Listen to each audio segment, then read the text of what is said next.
Hey everyone, and welcome back to more The Legend of Zelda Skyward Sword. Previously, we returned to Skyloft after a hard-earned fight from the imprisoned. We talked to Master Gapora, or Headmaster Gapora, I should say, that's his full title, who gave us the hints as to where maybe to start looking. We followed the progress, and after getting a little bit caught up with some stuff, we finally opened the path presumably forward to help us find where the Gate of Time lies.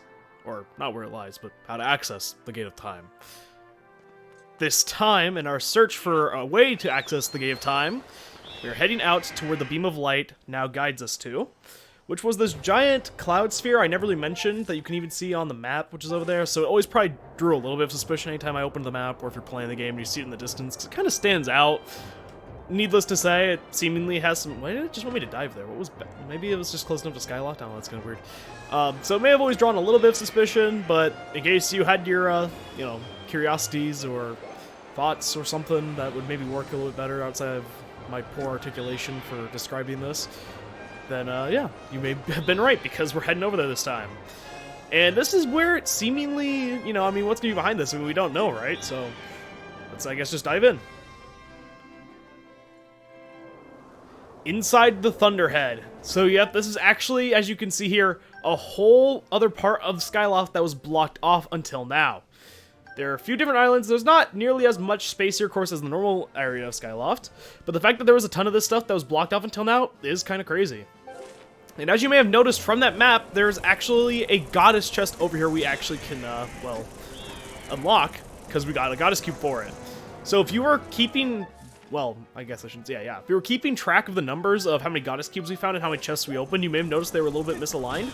Well, you'd actually be right, because there is one that they keep hidden from you behind here, which again is a little weird, but I'm kind of glad they actually do that, because then if you don't spend too much time searching here the first time, you'll learn that there's actually goddess chests that can appear here, so you know to look here in the future.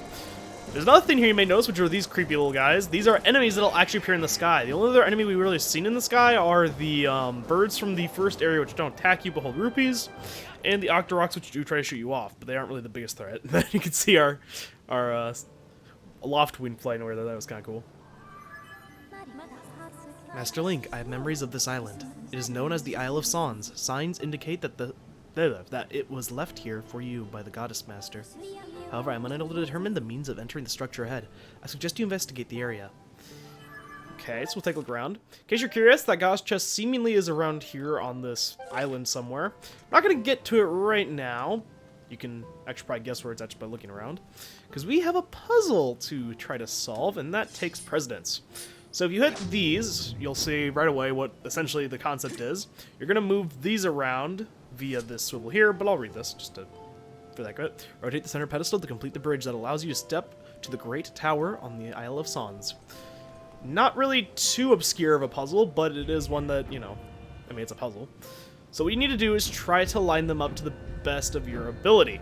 So as you can see here right now, what we're able to do is we're able to use that wall and stuff to block off the certain pedestals, or yeah, the pedestals at certain points.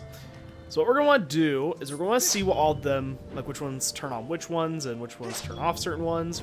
Because we want to be able to capture them and keep them in a pretty identical area. We don't want to, get them too disjointed.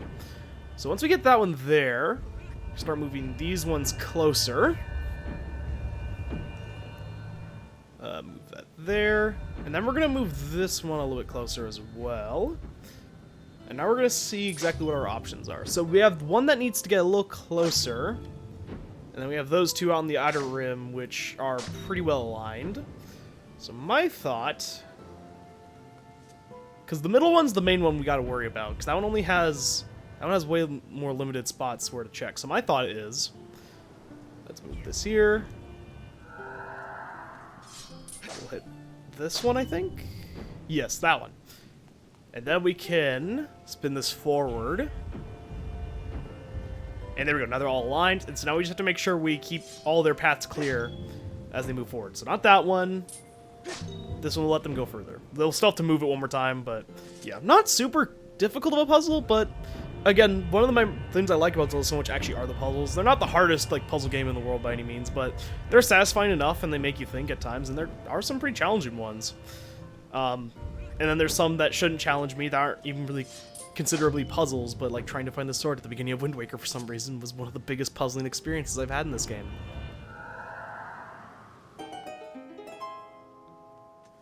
So now our way is forward, and despite all this high-tech, you know, moving around stuff and anti-gravity and whatnot, for a doorway, the only thing they could offer us was a little bit of a ventilation shaft-looking crawl space, so that's kind of disappointing. There's a Skybird here, which we can access if you want to.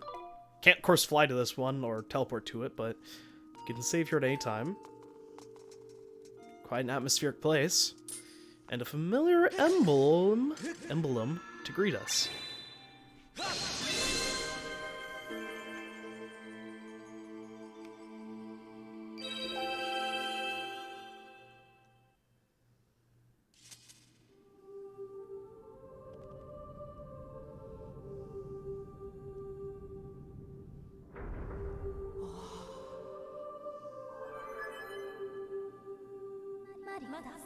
Master Link, I have important information. When you struck the crest with a Skyward Strike from your sword, a message from the goddess awakened deep within my memory. The goddess intended this message for you, Master. These are her words. He who seek the sacred flames, listen well, for I guide you from my place at the edge of time. The sacred flames are 3 in number. To obtain them, you must also earn relics known as the 3 sacred gifts. For each trial you overcome, you shall be blessed with one of the gifts. Make use of the power of these gifts, and you will find your way to the purifying sacred flames. Now I bestow unto you a melody. It will serve you as a key, opening the first trial that awaits you deep in the wilds of Faron Woods.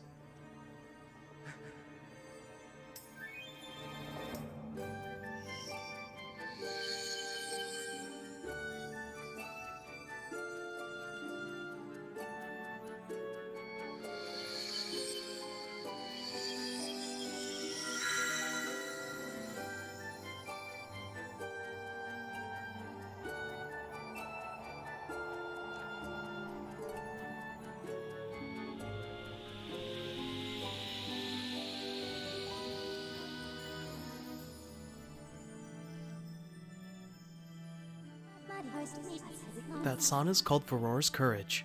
Its rousing melody will guide you. You learn Farore's Courage.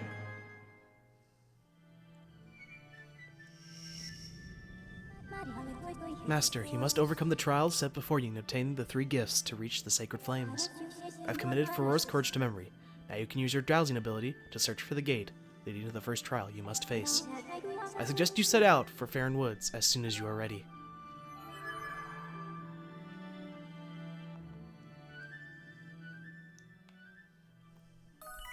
God, I love Zelda. I'm sorry, the series is so cool to me.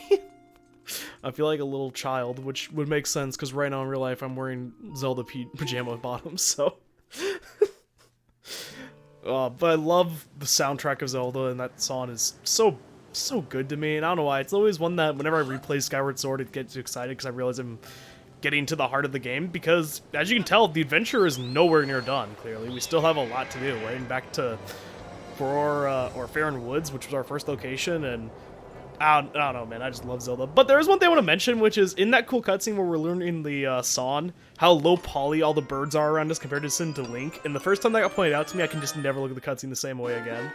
You got a gold rupee, which is really good because we are, as I mentioned, utterly broke, or near utterly broke. So that will help us out a lot. Now, there isn't really anything else for us to do here. There are a few other islands you could take a look at around here, but none of them really have anything we can do right now, or nothing we can do with them right now, I suppose is the correct way of articulating that. So there really isn't anything else for us here currently. However, there is a ton of stuff for us now to do in the sky before we head out to, well, the Faron region again. There is a ton to do, and we're going to be up here for a while. Generally, I try to keep these episodes pretty contained, which is why they've been a little bit longer than I'd usually like them to be, because I really like everything to kind of be condensed into a singular spot, so if people are playing along, or if they just want to make sure that they can keep track with the series and kind of remember where we left off. So, for example, whenever I come back to the sky, I usually try to do all that stuff at once. I may not be able to do that here this time, because there is just so much to do this time around Skyloft. It is actually kind of crazy. The first thing I want to do is actually head back over here in this direction. Now, you may be curious what we're doing over in this direction. If you recall, a while ago we came over here to help out somebody who had their bird injured. Apparently they were coming to see this colorful island that suddenly appeared in the sky one day. We went there, we found a creepy clown, and it was called Fun Fun Island, but it wasn't done being set up. It's been quite a bit. I would imagine whatever they're trying to set up is hopefully done by now. So I want to go take a look and see if that's true or not. So that's where our first stop's going to be. Since we're out here anyway, we might as well. And coming in hot. That's how I feel right now. Looking a little bit different from last time. I mean, you look the same, but you look a little different emotionally. What am I going to do? It's no use. It's all over. Do I need to ask what's wrong? You see, the party wheel that I pinned to my back flew off the island and fell down somewhere below the clouds. Without my party wheel, there's just no way I can make this island a place where people come to have fun. What can I do? It fell down below the clouds, so I guess I should just give up on it. Give up. No, dude, look for it. I mean, I don't know why I'm saying that. Realistically speaking, I wouldn't say give up. I'd say you never know or something, but I agree with this guy here. How am I supposed to go get something that fell below the clouds? That's impossible. And once again, someone acts like they can't see Fee. I don't understand if people can see her or not. Your dowsing ability can be calibrated to locate items, or to locate the item that this person seeks. However, if you are searching for another object that someone has asked you to find, the target will be removed when you switch to this target. Do you wish to set the party wheel as your dowsing target? Yep. So now we're getting to the point of the game where actually you can have multiple targets active at once, but it'll only let you choose one at a time. Or Sword Master, I'll calibrate your dowsing ability so you can assign the party wheel as a dowsing target. So you actually have a spot open so you can douse for things too. There's a 9% chance that the item will have landed in the near desert. If it fell in this vicinity, I recommend that you investigate the desert. Makes sense geographically. Oh, it would be amazing if someone were to find it. Just think of the smiles on the children's faces. I'm not getting my hopes up, though. I mean, I'm gonna be honest. Clowns are a little bit off-putting, so him being like that is actually almost better than him being happy, but I'm not gonna take away the happiness from somebody. If you use your dowsing ability, it will point you to the Near Desert, as Fee suggested. Thankfully, they set you off in the right location. Could you imagine if he was like, you should check the Elden region, and then you look at the dowsing ability, it says the Lanayru province. Oh no, I think that'd be kind of funny. So we're gonna go down there and try to see if we can help out, since, would you think of it ironically, we actually just got a robot that'll help us pick stuff up from the ground. In case you want to know where to start looking, I recommend just going to the desert entrance. It's the closest in proximity to where we're going to be needing to go. And now we're coming in for landing. Interesting, the time shift stone actually stayed active, and since the last episode where I activated it, I actually did stop and recording for the day, so it's not like I just kept my Switch on with this game. I've been playing Mario Kart and other stuff. So it's interesting that the game actually remembers which ones you have turned on, which I don't know if that's the case for the original game. It's not like a big thing by any means, but I don't know, I think that's kind of cool that it remembers that. So we're gonna head back over here. You didn't have to come over here the first time I came down here when I was coming back for the heart piece, but I kind of wanted the material right then and there because there was a chance, if what I heard was right about there being an evil crystalline potentially inside, that we could have upgraded the bug net, but that turned out to be true. So, yep, it wasn't here actually when we came down here that time though, so we had to have gone through all that cloud, well, barrier nonsense. I have identified the item that the highly unusual man on Fun Fun Island says was lost. Even if he knows something's a little off about him, we can call the scrap shop robot to come and retrieve it. Would you like me to call the robot? Yes, please. Ugh. Master, I'll send word to the robot using telepathic transmission. It's always like that one person that's a family friend who you just don't like, either because they're mean to you or just because you just don't like them. And then you still have to end up spending some time with them. Anyone else had that as a kid? Or even nowadays? I'm sure someone did. Mistress Fee, zip, you called. Hello, Zert, this place seems strangely familiar. Bzzzt, do you want me to carry this thing? Okay, Zert, you just sit tight there and stand in my way, Master Shortpants. Bzzzt. I mean, that was a little bit less rude. I'll be waiting for you in the sky, so don't take too long, Vert. It is interesting, because when you really think about it, he is one of the robots that we found down here in the Lanayru Desert mining, but supposedly the guy's uncle found it and it was up in the sky. It's really interesting. Master, I suggest that we head back to the sky and return this party wheel to the owner as soon as possible. Once again, there are a few small things we probably could do, though definitely less than in the Elden region. But I, again, don't really find any reason to, just because, again, I don't really think anything here requires my immediate attention. Oh, I do kind of actually want that Amber Relic, though. I am going to grab that. I think I going to... Oh, no, I didn't upgrade the beetle yet. I was going to say, I thought I upgraded the beetle so I could show the speed thing, but I didn't actually upgrade it, so I guess we'll have to do that later. I'm just going to cut ahead until we get back up to the sky, so I'll see you guys in a moment.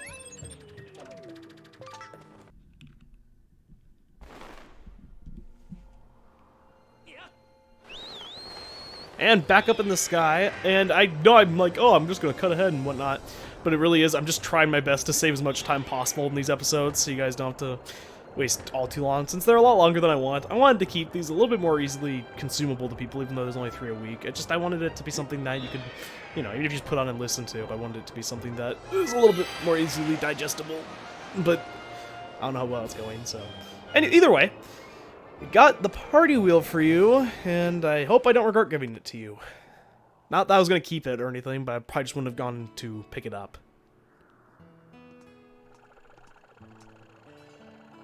Don't just drop it on the ground, though. Here's your wheel thing. Again, I kind of find it hard to believe that something that looks like it's made of, like... Sounds like metal. Actually, never mind that. It still probably have a dent or two in it. If you want something else, dessert, just let me know. Again, he drops it on the ground. Also, there's lights on that, so I don't know if that got broke. Is this? It is, it is! So wait, what? How was that party wheel a necessity? Was it like a family heirloom or something? Yahoo! My party wheel! Thank you so much! Now I can realize my dream of opening Fun Fun Island! Oh yeah, I'm so happy! And I'll let you be my first customer, young man. Thank you very much. It's going to be so much fun! And of course, gratitude crystals, the thing we're after. Yummy, yummy in my tummy. Another 5, which is good. Pretty much any of the ones that are more, well, not more, but are longer side quests, generally you're going to get a bundle of 5. So you said you have a mini game or something for us? You joyful little man, I eat everything you find in my wheel, and my dream of creating my very own, very smiley, fun island has been realized for all to enjoy and laugh about and laugh at. Normally I charge 20 rupees to play, but since I'll let you play your first game for free, free is much more fun than pay. I find it hard to believe that 20 rupees was all that we went through, only worth 20. Hey, then let me tell you all about the rules. First thing you need to know is you'll be shot out of a cannon. You'll fly way up there. Don't cry, little boy. It's perfectly, mostly safe. Your goal is to dive into a cheery, colorful, rotating board, land on a happy little colored space, and you'll win rupees based on the color. But if you land on the gray space, I call it the loser space. Then I get to reach in and take a handful of your rupees. Isn't that fun? You can risk everything to win big here at Fun Fun, but it's a game of luck, so don't go crying to me if you land on the loser space. This sounds like an elaborate scam, dude. When you're diving, super fun fortune rings and dodo balls? That sounds terrible. Will appear like magic. If you can pass through one of these fortune rings, you'll increase the awesome rupee score multiplier. Ooh! And the more rings you pass through, the slower the wheel will spin, making it easier to land on your target and win. But any one of those dodo balls will reset your multiplier and turn your smile upside down. And you can't use your sailcloth when you're diving. Did you get all that, little guy? How'd you know I have a sailcloth, bro? What the frick? Sounds like fun, right? Want to give it a try? Keep in mind, that's not something like everyone has by any means. But sure, it's offering for it to be free. Why not? Want me to explain the rules once more? No. Righto, that's a brave little guy. Once you're ready, hop into the cannon in the center of the island and plug your ears. I'll prepare the cannon. Oh my god. So we have cannons too? Technology is super advanced, bro. Okay. I love how Link just looks so ready. 3, 2, 1. Look how Link's face. And we get launched off. So here we have yet another minigame as described. Pretty much he already talked about the rules. You'll want to go through these spinning, well, hoop of rings to get a multiplier going for your money. You want to avoid those, otherwise you'll lose your multiplier. And in terms of minigames, this one's not super hard once you get the hang of it. Comparatively to Minesweeper, it's a lot less luck-oriented, despite him saying that. There's actually a bit of a pattern you can go for it, though it does take some getting used to. I used to be really good with it. And this, in my mind, is actually probably one of the best, if not the best way to make money in all of Skyward Sword. Okay, I kind of missed there, but that's fine. So yeah, depending on where you land at the end, along with the multiplier, is how many rupees you're going to get. And I'll kind of go over that as we go, because I'm actually going to play this one a few times. Whoa, look at this nice little space you landed on. So you landed on 1 rupee spot, multiplier is 10. That means you walk away with a grand total of 10 rupees. I've got a special prize for people who can pass through 5 rings without touching a dodo ball and then land on a 50 rupee space. Here's hoping. Okay, yeah. So we actually have a grander reward too, presumably for doing it. So that's even more reason for us to do it. As long as you do not land on a rupee space, you're generally gonna be okay. So based on where you land is based on color. So there is gray ones, which will make you lose money. The brown ones make you win nothing. Green is 1, blue is 5, 20 is red. Then there's that one that has a ton of rupees on it. That's the one you generally want to go for if you're trying to win big. And as I said, when you're trying to grind for rupees, there is no other, well, I guess there are other ways, but this is the best way in my mind of doing it. There are other more consistent ways maybe if you don't want to have to deal with playing this minigame over and over again. You can potentially lose rupees if you're, struggling with the minigame, which is, definitely fine. It's not like super easy by any means, it's just less difficult than some of the other ones we've done so far. There are other methods, but this is the one I always go to whenever I want to get a ton of cash. Just because I find it not super difficult, especially after I get my, hands on it and I try it again for a little bit. So we're going to try to predict where it's going to go. There we go, right there. So as you can see, we landed right there on the multicolor rupee spot, which is exactly where we're going. Only on the second try, too. It's actually really good. So times 10. What is our rupee count going to be? Whoopity-doo, you landed on a 50 rupee space. Your multiplier is 10, so that means you win 500 rupees. Wowza. Yes. And then also you pass through all fortune rings. Guess which little guy gets a special prize? Go on, guess. And you get a piece of heart. I take everything back I said bad about this clown. I love this man. Collect 4 to increase your heart capacity by 1. 2 to go. Yes, for landing on that with all max multipliers, you'll get 500 rupees. As I said, no better way to make money in this game in my mind. There are the more consistent ways, but once you get the hang of it, this is the best way to do it. We are going to try to get it one more time just so we get a little bit of extra cash in our hands. I'm not going to go die hard. Generally around this time, if I'm playing casually, I'm just going to max my wallet out, go buy every single upgrade I can now just to be as stacked as possible. For the sake of progression, I want to actually keep a little bit, well, of that going. So we're going to keep doing this, and I may cut forward if this takes a few tries. I don't know. We'll kind of just have to see how this goes. If I get it like right here or whatever, then I won't cut anything, but we'll have to see. Again, not that hard. The only thing I would recommend, in case you're looking for maybe some tips and tricks if you're struggling with this one, you do want to go for all the ring multipliers, of course, and that is probably more the easiest part. As long as you're making small corrective movements with the Joy-Con, you're pretty much set. After you make it past this last one, you'll want to generally go to where the opposite of where the multicolor rupee one is currently at. Oh, I missed. And we landed on the gray one, which actually I kind of want to show it too, because it has different dialogue, I believe, comparatively. But you generally want to go on the outside of it, which gives you the grandest chance of potentially hitting it. Ooh, too bad, so sad you landed on a loser space. Yep, and he only takes 10 rupees, so you are still losing more than you would if you even gained anything at all. But considering keep in mind, your potential to lose 30 rupees is if you're risking going for 500, assuming you hit all the rings, which again, I feel like is the easier part of the minigame. Like, I feel like the risk is more than worth it, but what do I know? So even as you can see in that one, we were close enough to the point where I hit the loser space, which is why I feel like that strategy is fairly consistent. It just, you have to get used to the exact positioning, because it is a little precise, and you have to get used to either like committing or knowing when to make small corrective adjustments at the very end to land on it. You can dive, but I actually strongly don't... what's the word for it? I strongly try to I don't know what the word is.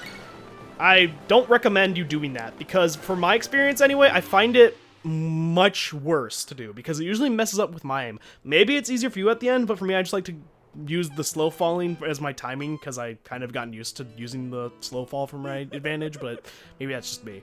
So there we go, another 500 rupees. As you can already see, pretty good method of getting cash. We are, from just 2 rounds, you win 1,000 rupees. We've maxed out our wallet. We went from having barely like 37 at the start of this episode to the max in our wallet. How crazy is that?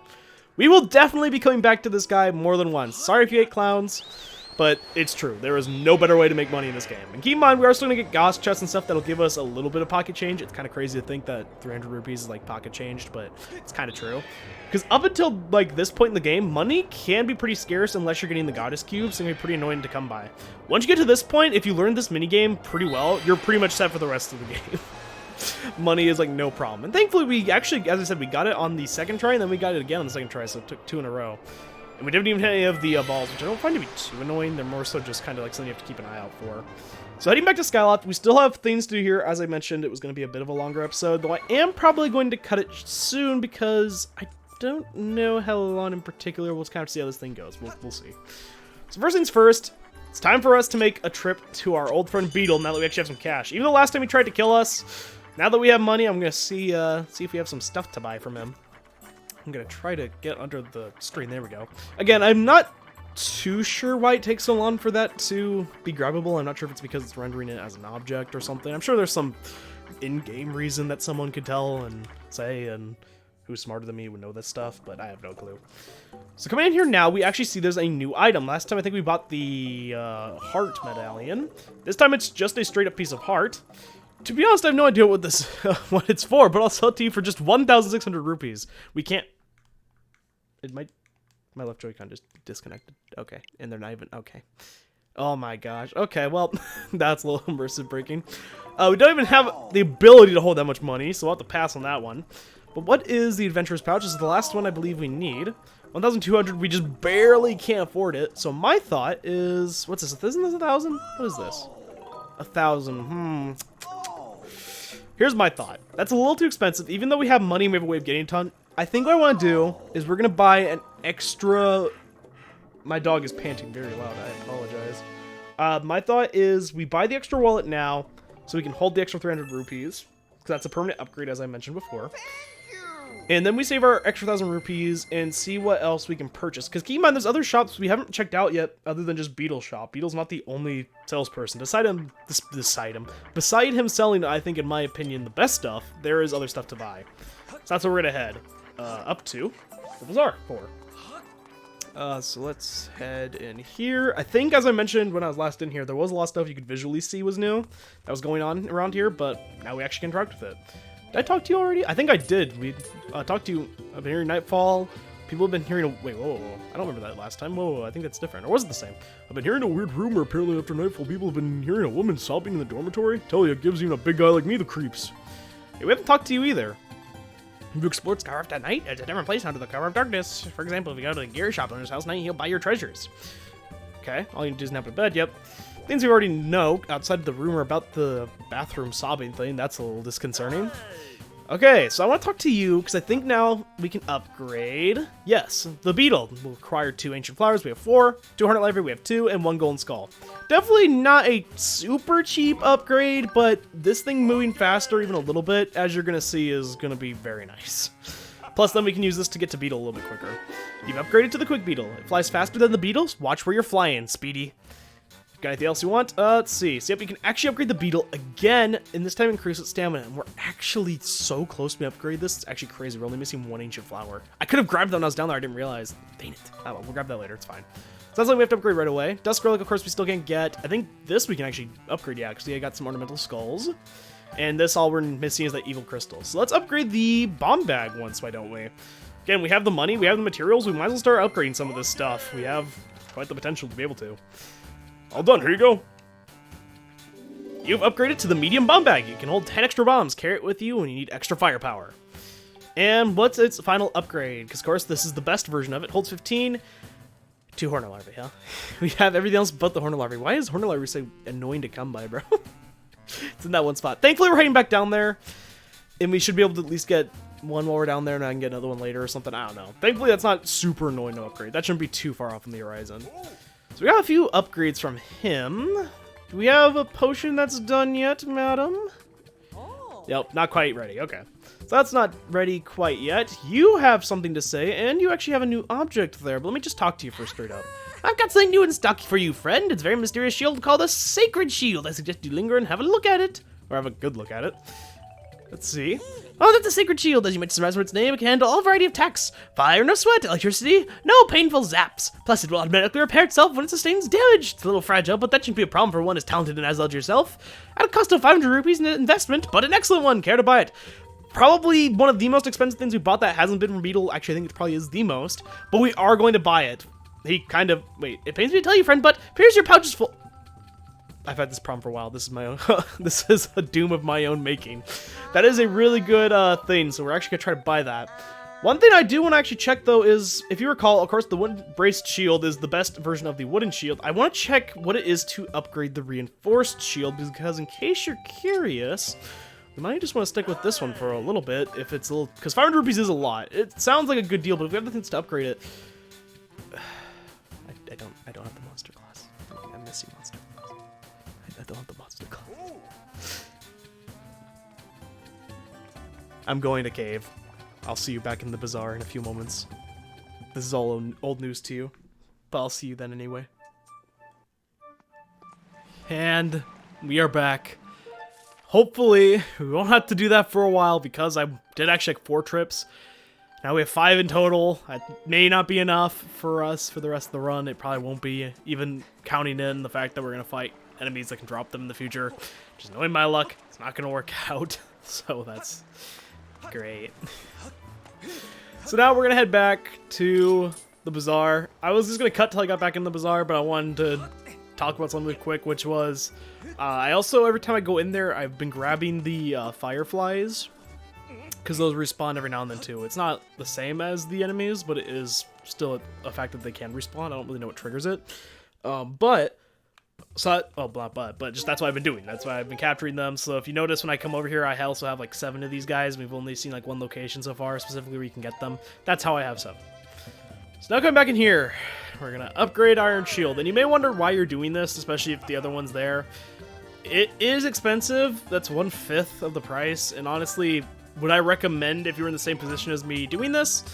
Not really, but I am going to upgrade it. 1, because I want to show everything off, but also because I feel like it is something I do want to get. Upgrade to a fortified shield. Super strong metal makes this the toughest iron shield around.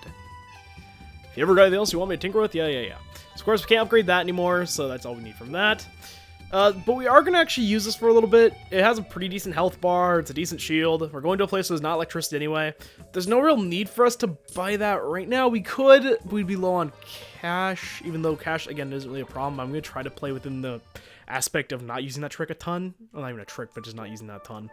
So we're not going to buy that quite yet, but we are going to soon. So we're going to head to... you couldn't tell, I put like a bit of a... I don't know how to emphasis, I suppose, on my words when I'm trying to stall for time of me traveling in between places, because sometimes it takes a little bit. We heard rumors from a guy going around that there may be some weird things happening here at night. He looked pretty upbeat lately. That's Spirit. Okay, great to talk to you. Nothing new for us. Apparently there's been some moans or something coming from the bathroom at night. This all concerns me, and I don't really know if it should, but I am concerned regardless. So since it happens at night, we're going to sleep in here. We're going to do it because also this lets us check on Fledge and see how he's holding up. Because keep in mind, we gave him those, well, not that, those. I was going to say like those drugs, but technically it was just like a green potion, which was probably more like Gatorade than like steroids or anything, right? Seems like he's doing okay. 5, 6, 7. I'll do my best. Someday I'll be strong. Come back. Wait, seems like it's okay. So yep. Still making progress, but it is slow, as it is in real life, unfortunately. It's not one thing that you can just sleep through overnight. Okay.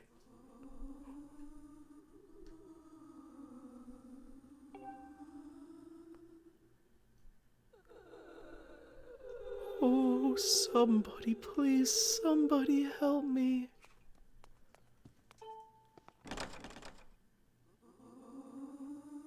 Ooh, paper.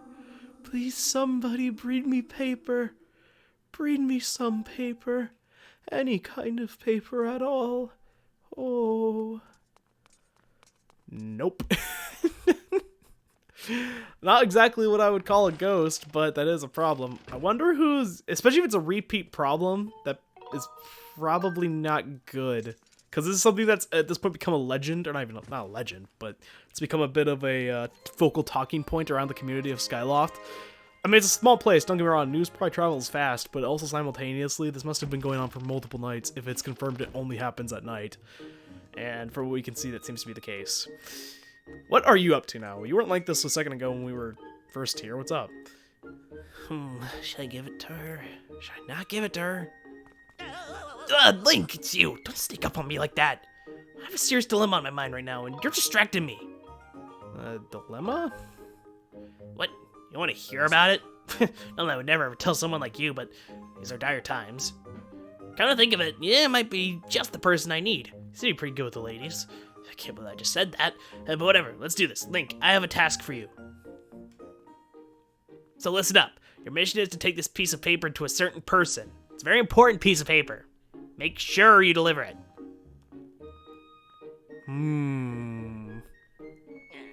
Huh? What's your problem? Why are you looking at the restroom? What? There's someone in the restroom tonight who wants paper?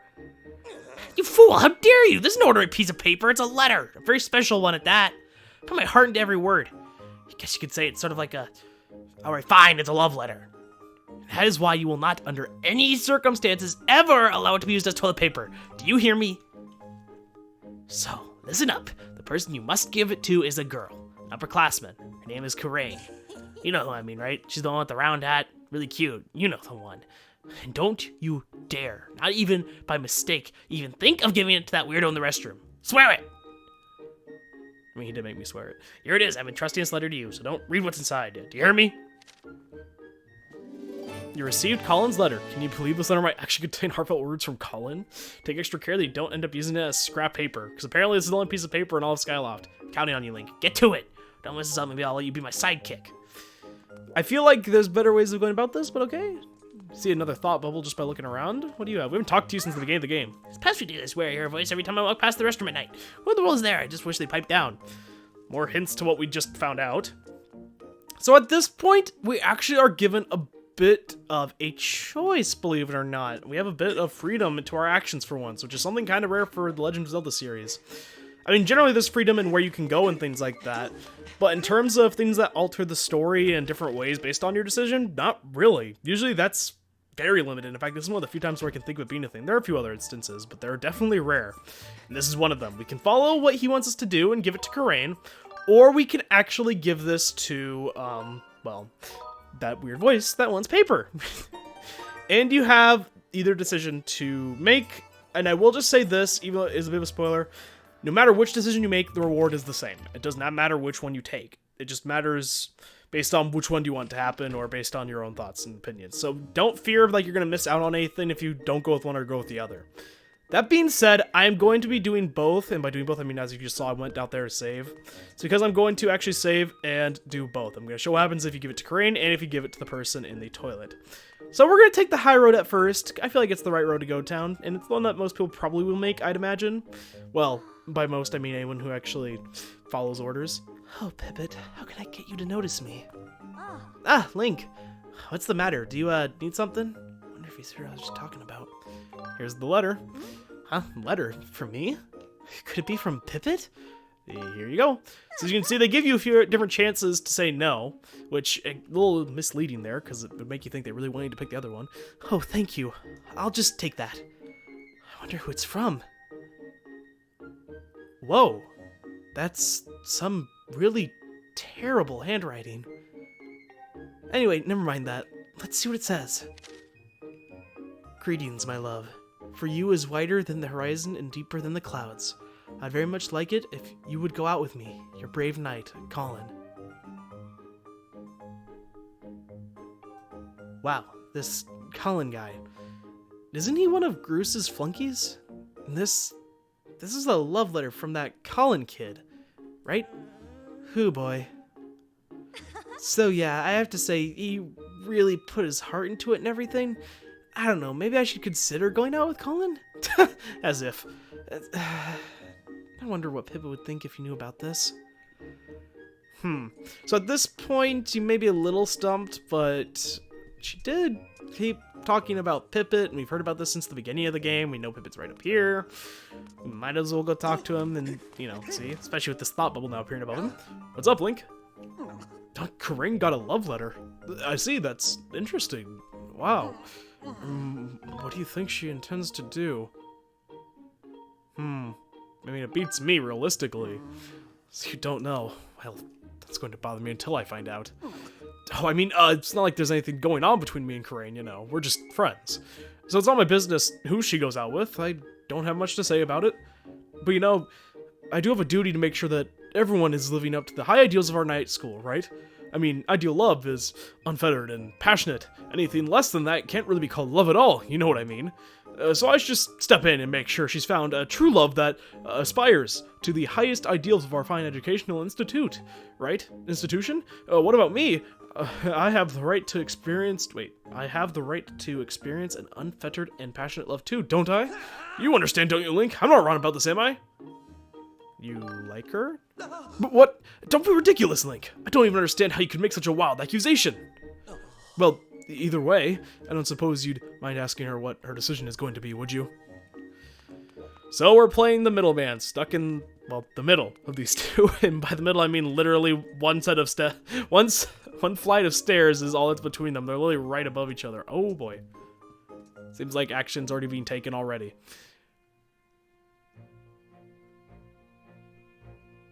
you're the one who sent the letter, right? Yes. It was a wonderful love letter. Thank you. It wasn't that great. And, what's your answer? My answer. My answer. Oh, please go out with me. Wait! I think you should go out with me instead. I mean, I want to ask you out. What? Hey, hold on there. What are you trying to pull all of a sudden? I want to go out with Pippet. Ha! See that, you fool? I knew she would choose me. She's been checking me out for weeks. Wait a second. Wait, really? Truly, you choose me? Yes, I'm so happy, thank you. This can't be happening.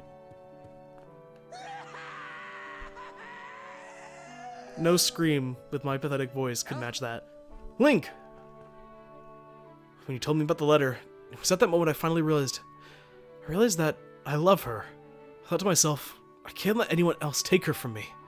If you hadn't told me, I might never have even noticed my own feelings for her.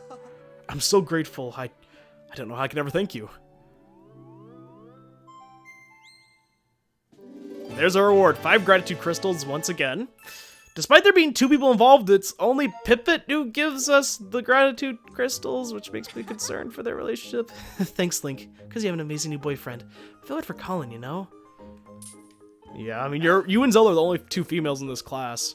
Hey, Link, thanks to you, I found a wonderful girlfriend. Thank you so much. Now let's go check on our boy Colin. I wonder how he's faring. Despite him seemingly running further away than Groos's room, he should be in Groos's room, if you come to check. I don't know what the logic is behind that. It's over. It's all over. What do you want, Link? You come to laugh at me in my miserable state? Just leave me alone. And if you choose this route, that's where this ends. The plot with the toilet really never gets resolved, but these 2 do seemingly live out the rest of their days together, hopefully. I mean, we don't really know, but we can assume, right? So, at least Karain and Pippet are okay, and seemingly happy with the arrangement, so it works out for them.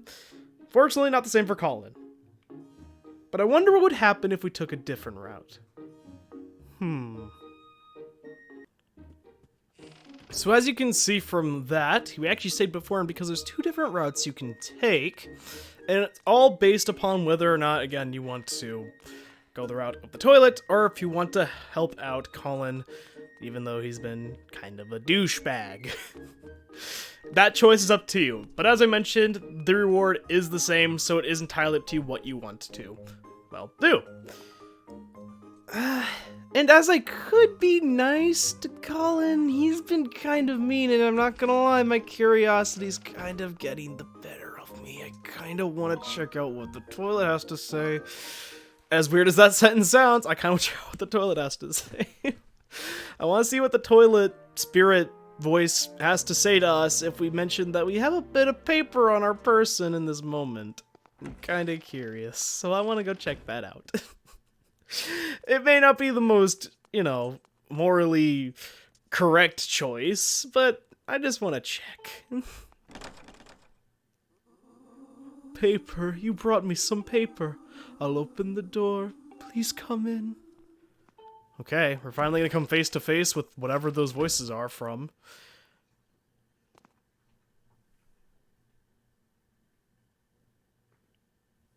If you've played Zelda before, this is still weird, but it comes way less shocking of a thing. And yes, you're seeing this right. I don't even know what I need to say that could really or not exacerbate, but I don't really know I can say that can describe what we're viewing right now any better than just viewing it. Ooh, paper. I need paper. I'm not angry or anything, I just need some paper. I'll give the letter. Huh? Give me paper? I'm so happy. The fact that they only... Wait, but this looks like someone's letter. Are you sure I can have this? Yes, and as you can see, they try to really make sure you... Okay, it feels almost weird. It's like they're really trying to get you to pick the other option. It's really odd. Thank you. I'll use it with care. But I'm shy, so don't ask me what I want the paper for. May we meet again, you kind soul.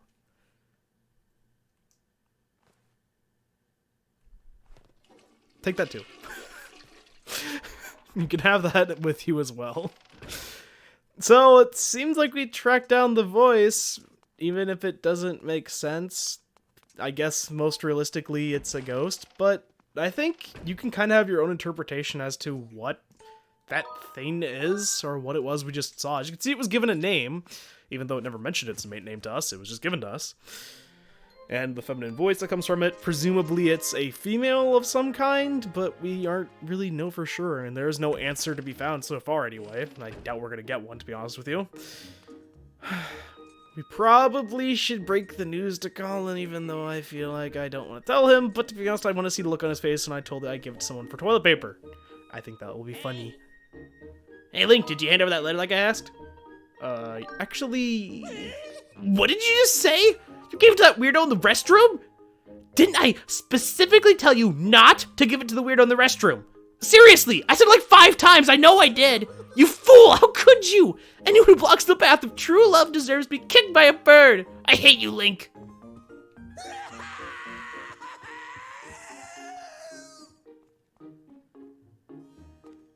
And I guess we should go check on him. It looks like he headed to Groos's room, or at least that's where you'll find him, even though it's a little odd based on the vision we're given. What do you want, Link? I'm just turning so bad right now. I know who it was in that restroom, but I'm completely freaked out just knowing that they read my letter. Still can't even believe it. Who exactly did you give it to? So his proclamation or thought is that we gave the letter not as toilet paper, but as just, I don't know, what's a random person to read your love letter? That's your bigger concern. I feel like I'd be more upset if I felt like something like that was disrespected by being used as someone's toilet paper, but I guess I'm not Colin, nor am I the people of Skyloft, and I guess we have yet to see anyone take a dookie, not that I want to see that. So maybe the people of Skyloft have evolved in such a way where that's not necessary. I don't really know how that would work, but maybe it just does. So if we come out of our room at night, or any room I guess, if we make it nighttime and we go back into Groos's room after giving that letter to the Weird Hand and talking to Colin the next day, we're met with quite the sight. Oh, you're the one from the other day. It's good to see you again. Actually, thanks to you I met my true love. Yes, him. It all started with that letter that you gave me.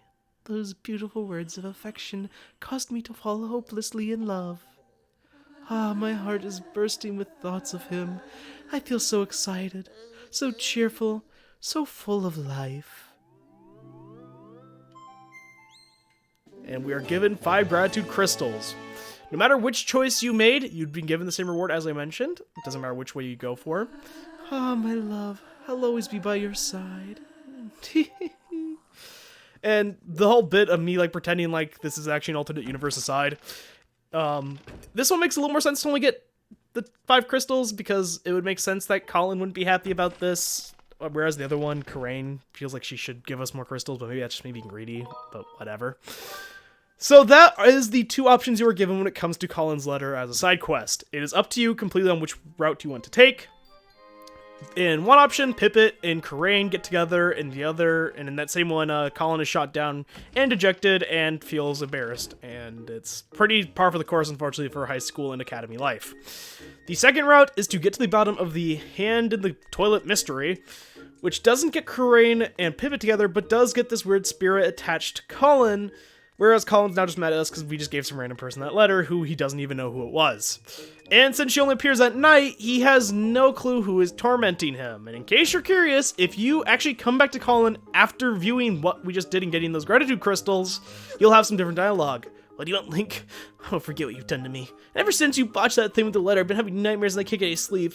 Just one thing after another. What's going on? Whatever, it's Ben's cursed? Maybe it's Groos's revenge. You gotta help me, Link. Yes, he is now being tormented, even if the spirit doesn't know it, at night. Which sounds dirty, but it's more so just keeping him up at night, and it's actually kind of sad when you think about it, because at the end of the day, it's like, in this route, it feels like no one's fully happy except for the spirit. So the spirit only appears at night, keeps Colin awake, and if we talk to Pippet, as you can see, he has the same dialogue, nothing new.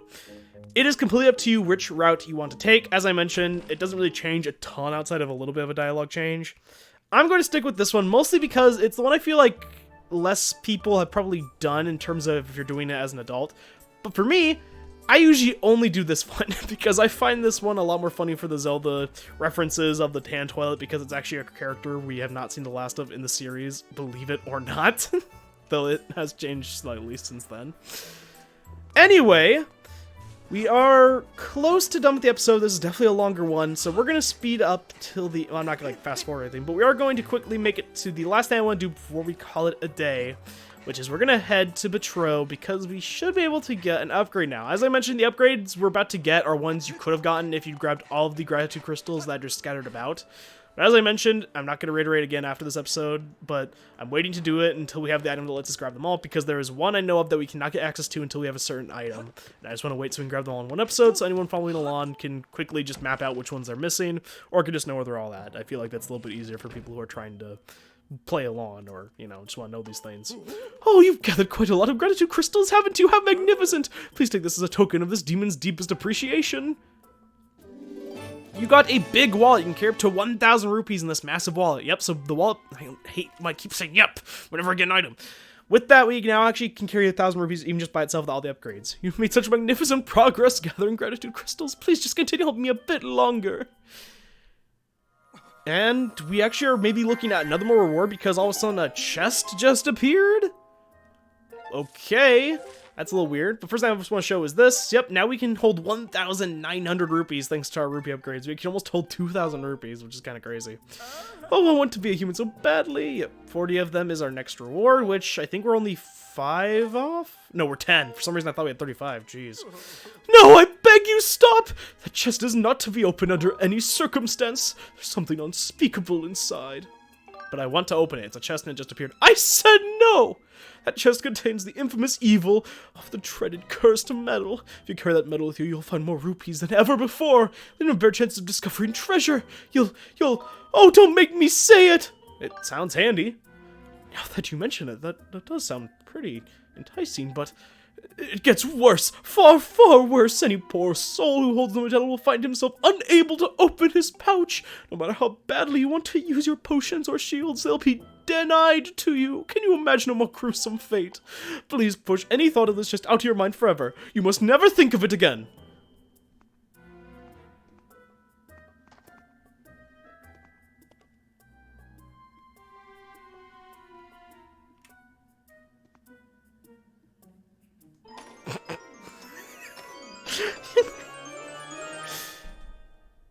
You got the cursed metal. With this, rupees and treasures will appear more often.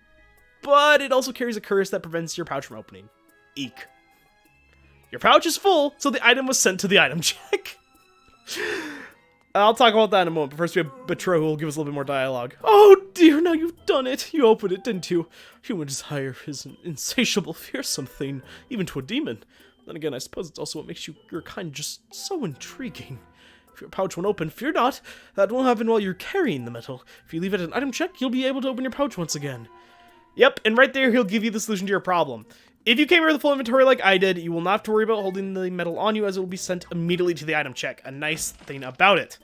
However, if you did not have a not full inventory, that's what we're phrasing that, then of course the cursed metal will be put in your pockets, and you won't be able to use your pouch items or open your pouch at all. But as he mentions, he does give you the solution to the problem. Go to the item check and put it away if you do not want it on you.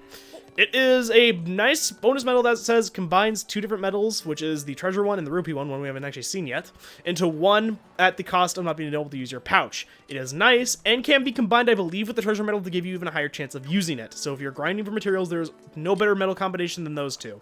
However, at this point, with rupees not being the biggest deal in terms of now we have the minigame open to us, and the treasure meal being more than enough for me to potentially get the goodies we need, I don't find it all that useful, but if you are grinding, it can be nice, especially if you're going for a rare drop like some golden skulls or something, because you've been lacking on those and you don't really want to go for the chests and stuff. It's definitely an option, and it's there. And it's one that is a little misleading because he really says you shouldn't open it, but you really should, because there's no downside to grabbing it and then just putting it in the item check, even if you never use it. You might as well have it in case you need it, since it's not really that big of a deal. And I do know there are multiple people who've played the game before, gotten to the point where that chest appears, and never opened it just because they were genuinely terrified as to what Betrow says, because they believed what he said and thought it was like an actual curse or something that would ruin the rest of their run.